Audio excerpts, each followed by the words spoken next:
Hi everyone, for this presentation we will be having an overview of policy formulation and its importance, especially in the aspect of political decision making.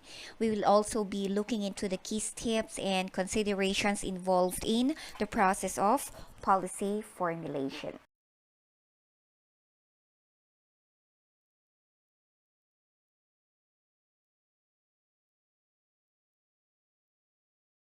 So when we say policy formulation, it involves identifying problems, setting objectives, and designing courses of action that we need to take in order to achieve our desired outcomes.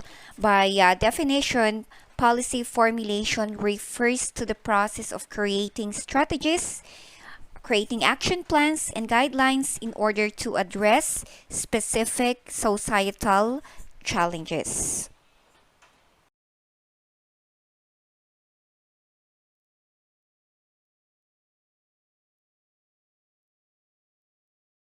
We do policy formulation because there are specific societal challenges that we would like to address. There are problems, there are issues that we would like to solve, okay? Or either we would like to push for development. Now, solving those problems so that we can achieve development involves policy formulation. This is an act being taken by policy makers. So it's a process. Okay. Formulating policies involves creating strategies, involves creating action plans, okay, even guidelines to address the specific problem or issue. Okay. Formulating public policy is a rigorous process. Okay. Your public policy will not just come out of the blue. You need to take on some steps in order to be able to formulate a specific policy that will effectively address a specific problem. Now let's take a look at some of the importance of policy formulation. Why is policy formulation important? First, policies shape the functioning of governments, organizations, and societies. Okay? Policies would dictate how governments, organizations, and societies would function. Okay? In order to function well, we need policies. Also, effective policies contribute to the well-being of citizens, contributes to economic growth and social development. Okay? Policy formulation bridges the gap between problems and solutions through structured decision making. So, ladies and gentlemen, policy formulation is like creating a recipe for success. Okay? Just as a recipe guides you to make a delicious dish, policies guide how governments, groups, and societies work. Alright? So good policies make life better for everyone by helping economies grow, societies develop, and then people will live well. Okay? So think of policy formulation as the bridge between problems and solutions. Okay? In order to solve those problems, we need to take on policy formulation. It is the thoughtful planning that leads to positive changes in our world. Now, there are steps in policy formulation.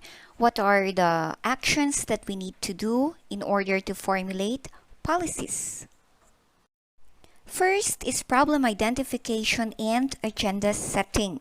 Under this step, we identify issues requiring attention based on public concern, research, or expert advice. So this is the first step. We prioritize problems to set the policy agenda and allocate resources efficiently. Okay? So policymakers would identify a problem or issue that requires their attention or requires the attention of the government or authorities. Okay? This could be social, economic, environmental, or any other issue that affects the well-being of the community or the society. Okay? So in policy formulation, the first step means deciding what issues or problems should be focused on and turned into new rules or plans. So policymakers decide what issues are really important for the community or the country. They choose which problems to talk about and then they would work on it. Okay? Issues like improving education or dealing with pollution or creating jobs. So number one it's like putting the most important things on the top of your list so that you can make plans and find solutions, right? So this is the first step, problem identification and agenda setting. Second is policy analysis. So after identifying the problem or the issue that needs policy formulation, you now do policy analysis. Policymakers would research and gather data to understand the causes of the problem, the consequences of the problem, and the dynamics or the various aspects of the problem. So this would mean evaluating existing policies. You look into existing regulations. Okay, it's like investigating and comparing different option. Okay, you do research before deciding what rules to have. Okay, gather information. Okay, so policymakers would look at the rules that are already in place, study the reasons why they are there, and then figure out how well these regulations are working. They also dig deep into the issue that they are dealing with. So, for example, if they are trying to decide on a new rule for student safety because that is the issue that they would like to take or that they would like to address, they'd want to understand what causes safety problems, what could happen if there is no rule about safety, and what might happen if they make new rules about safety. Okay, so policy analysis is like being a detective. Policymakers would gather clues, in that sense, data and information. They would study them carefully and use those knowledge to figure out which rules will work best and make things better for everyone. Third is setting objectives. This means defining clear, specific, and measurable objectives that the policy intends to achieve. Okay? So objectives would guide decision making and provide a benchmark for policy success. Okay? So imagine you're making rules for your college. You're making rules for student safety. Okay? Setting the objectives is like deciding what you want those rules to do.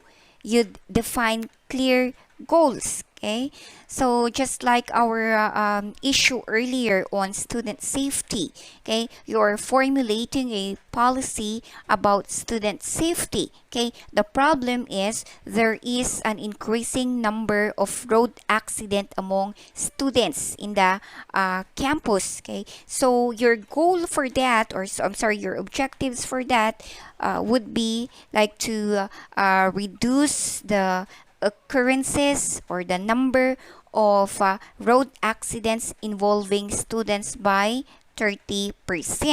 Okay, so that policy, okay, is intended to reduce the occurrences of road accidents among students. So let's say, for example, when we evaluate that objective later on, okay, we have implemented the policy, but okay, after a year, okay, when we looked at the number, okay, the number of accidents did not decrease. It's increasing and increasing. Okay, which means we did not attain the objectives. Maybe we need to change something in the policy, or we need to strengthen the implementation of the policy.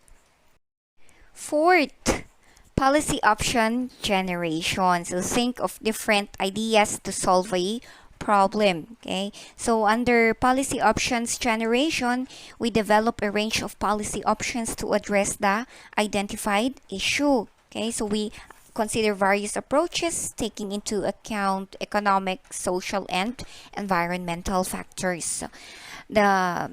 Developing policy option means creating a range of different ideas or strategies to address a specific problem or challenge faced by society. Okay, so just like when you're trying to solve a complex problem, you come up with various possible solutions, each with its own advantages and disadvantages. So in the context of policy making, developing policy options involves brainstorming and crafting these solutions in a thoughtful and detailed way.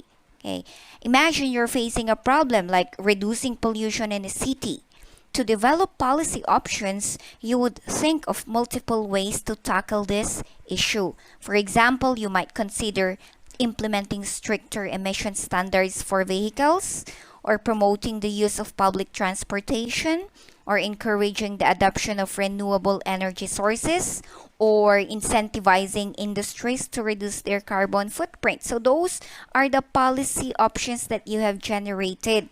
And each of these ideas is a policy option. Okay, developing them means describing how they would work, what steps would need to be taken, who would be involved, and what effects they might have. Okay, it's like planning out the different paths that you could take to solve the problem. The fifth step is cost benefit analysis. So under this, policymakers would check if the benefits are worth the money and effort it takes to make it happen. So they would assess the costs and benefits associated with each policy option. They would also analyze short-term and long-term implications, or short-term and long-term effect on stakeholders, and of course to the economy. Think of cost benefit analysis like deciding whether something is a good deal or not. Okay, so imagine you want to buy a new gadget. Okay, you would look at how much money would it cost, and then you would also think about how fun would it be to have that new gadget. Okay, so that's your if you're doing that, you're doing cost benefit analysis. Okay, you're thinking about the money, but you're also thinking about the benefit. Okay. Cost benefit analysis for policy is bigger, okay, because you're setting new rules or plans for a community. Okay, so when people are trying to decide on new rule or plan, they want to know if it's worth it. Okay, is it worth it that we spend so much like this for this kind of benefit? Okay, is it worth it that we do this so that we can have this? Okay, they look at how much it will cost to make the plan happen, also like hiring people, buying equipment. Okay, then they would compare it to the good things that will come from it. Okay, so like they would hire people, they would buy equipment in order to have better quality of let's say product. Okay, so if the good things or the benefits are more than the costs, if it's bigger than the cost, then it's seen as a good deal. It means the plan is probably worth doing because the positive outcomes are bigger than the effort and money it takes to make it work. Okay, but if the costs are more than the benefits, then it might not be such a great idea.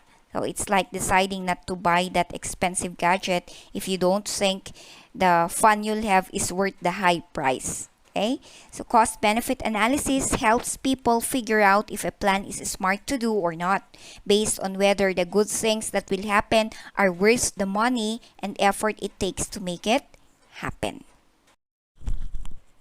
By the way, for the generated or selected policy options, we need to develop a detailed description.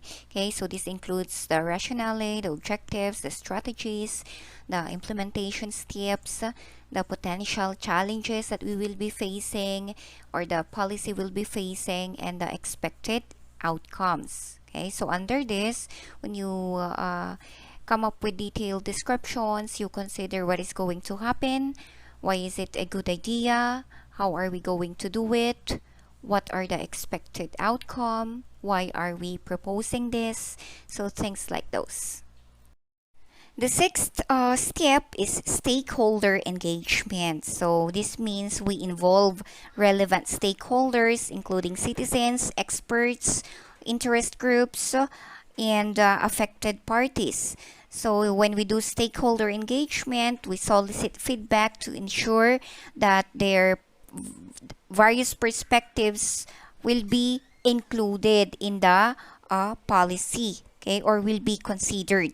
Okay, so stakeholder engagement means involving all the different people who care about the decision or the project. It's like having a big conversation with everyone who might be affected by what's being planned. So by talking to these people and listening to their thoughts, we can make better decisions that work well for everyone involved. So this is something that's lacking in most policies. Okay? They do not involve the stakeholders. Okay? When people make decisions about big things like new rules or projects, there are different people who will be affected by it, different people who care about it. So this can be community members, experts, okay, or groups. Okay, all these people are stakeholders because they have a part in what's going on. So it's important to hear what they think to make sure the decisions are fair and that it makes sense for everyone. So when we formulate policies, we should be engaging the concerned stakeholders. Now, the next step is decision making and implementation plan. So, if you have generated policy options, you would now select the most suitable policy option based on analysis and stakeholders' input. Okay, so develop a detailed implementation plan outlining responsible agencies, the timelines, and the resources. Okay, so under this step, you would be choosing the right policy option. Okay, so it's like picking the best way to solve a problem.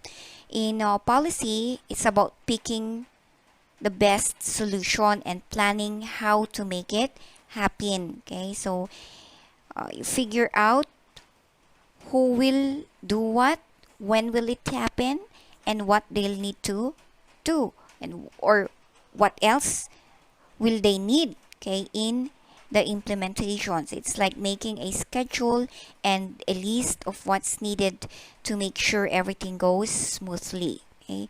It's about picking the best solution and then making a plan to put the solution into action. The eighth step is monitoring and evaluation. Okay? Under this, policymakers would establish mechanisms to track policy implementation progress and measure the outcomes of the policy. Okay, so they would regularly assess policy effectiveness and make adjustments if needed. Okay, so monitoring and evaluation is like checking up on how well your plan is working and making changes if needed. All right.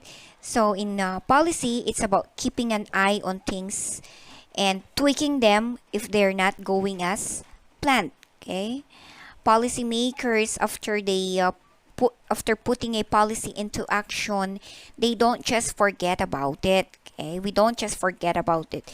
We would need to set up ways to check how well it's working. Okay, so we look at things like if it's making the problem better, is it solving the problem, if people are following the new rules, and if it's costing what we have expected. Okay, so policymakers, when they consider that, if they find out something or something's not working as planned, they make adjustments. Maybe they need to change parts of the policy or try something different to get better results. That is monitoring and evaluation. The last step is transparency and communication. So we communicate the objectives of the policy, the rationale or reason for the policy, and the progress of the policy, okay, or the outcomes of the policy. We communicate that to the people or to the public, okay, because transparency builds trust and encourages public support. When people make decisions about rules and plans that affect everyone, it's important to tell everyone what's going on. Okay? This means sharing why they're making those rules, what they hope to achieve, how things are going. Okay? So when policymakers communicate well, they communicate this to the people, people would trust them more. It's like when you're open with your friends, okay, they feel more comfortable and supportive. Okay? So transparency shows that policymakers care about everyone's opinions and want them to be part of the process. Right? So in conclusion, policy formulation is a multifaceted process that requires thorough analysis, strategic thinking, and collaboration.